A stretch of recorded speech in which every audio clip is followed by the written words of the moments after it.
Welcome, welcome, welcome to Story Time with me, Miss Sheila. I hope you're having a wonderful, beautiful day as I am. The weather out here is just wonderful, wonderful, wonderful because it's November and we don't normally get this warmer weather at this time of year here in Ottawa, Canada. I hope where you are is just as beautiful. So thank you for joining me for Story Time. So the story today is we're going to call Imagine. What do you think this boy is going to imagine? Let's find out. If I picked chamomile flowers as a child in the windy fields and whispered to their furry faces, imagine. So look at the flowers he's smelling. Can you imagine them? Breathe in. See if you can smell the flowers.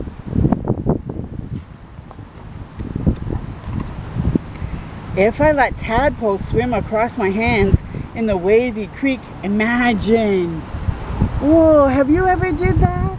Have you ever put your hands in a pond and had tadpoles swim around you?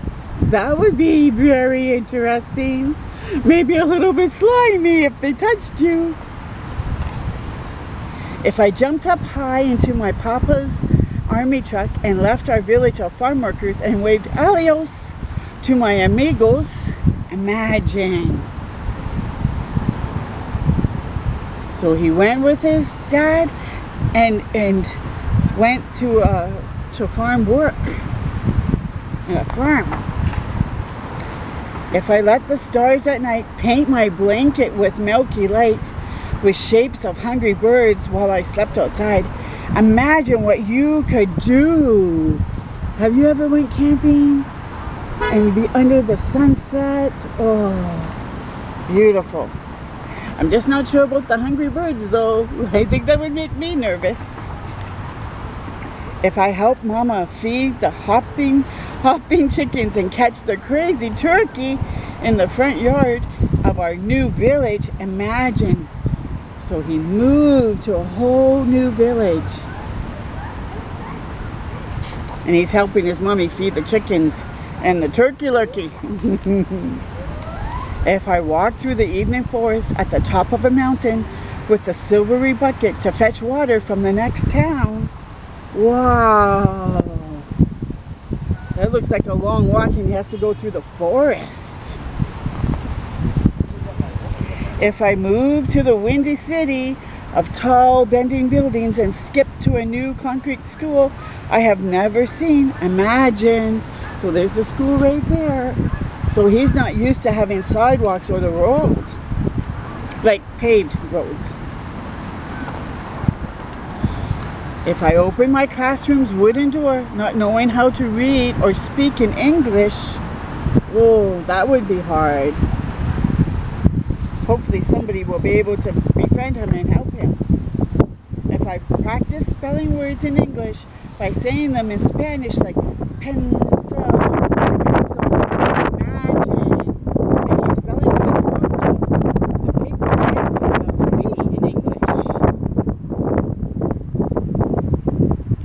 if I collected gooey and sticky ink pens because I loved how the ink flowed like tiny rivers across soft paper, imagine. If I grabbed a handful of words I had never heard and sprinkled them over a paragraph so I could write a magnificent story, imagine.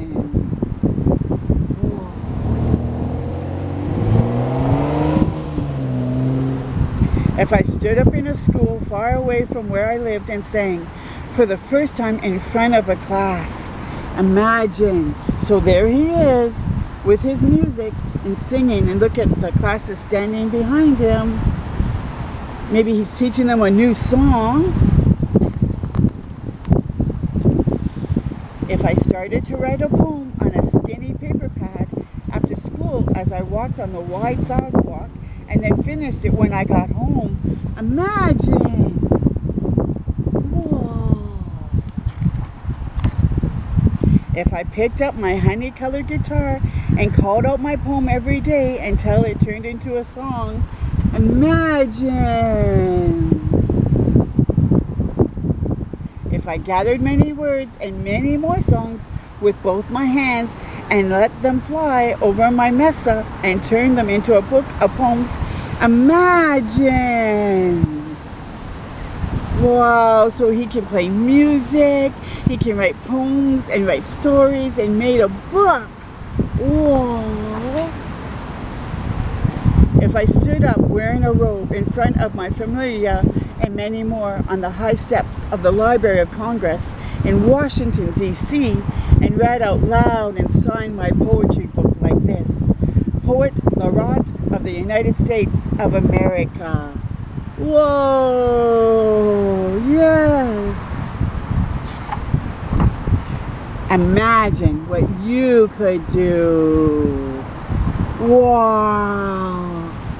I hope you enjoyed this wonderful story of imagination, but also it was a true story for this man that wrote the book.